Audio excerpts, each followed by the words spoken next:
Lindsey Graham says we got some facts wrong in one of our recent Truth Check reports. The report, which aired Thursday, looked at Thomas Ravenel's ad, which criticizes Graham's voting record. Graham took issue with a couple of claims we called true, so we dug a little deeper. Here's Tim Waller with a follow-up report that sets the Truth Check record straight.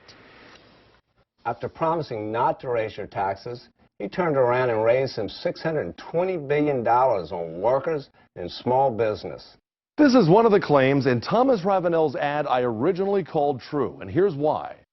What Ravenel's referring to when he claims Graham raised taxes after promising not to was Graham's vote in 2012 to raise the federal debt ceiling, which Graham did. I viewed that as a tax increase, but Graham took issue with that, insisting it was never an increase. He says it was a way to keep existing tax cuts in place. He and other Republicans were trying to make the Bush tax cuts, which were set to expire, permanent. But Graham says the vote to do that failed because Democrats who control the House and Senate did not want to extend the Bush tax cuts to the top 1% income earners. So Graham says there were two choices. Vote no to the debt ceiling increase and allow taxes to go up on all Americans, or vote yes to extend the Bush tax cuts to 99% of Americans. That is what he did. His voting record confirms that.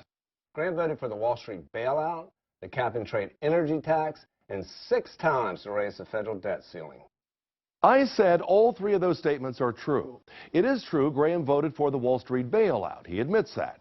And it's true he voted 6 times to raise the federal debt ceiling. But Graham challenged us on the cap-and-trade issue, insisting he never supported cap-and-trade. When we first looked at Graham's record on this issue, we saw that he spent months working on clean energy legislation with Democrats John Kerry and Joe Lieberman.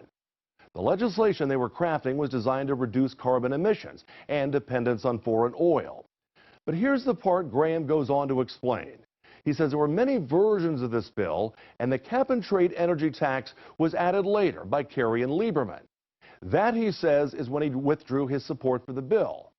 In fact, in 2009, Graham said he would vote no if a bill containing cap-and-trade taxes ever came to the Senate floor. We have that on record. It did not, by the way, and Graham never had the chance to vote.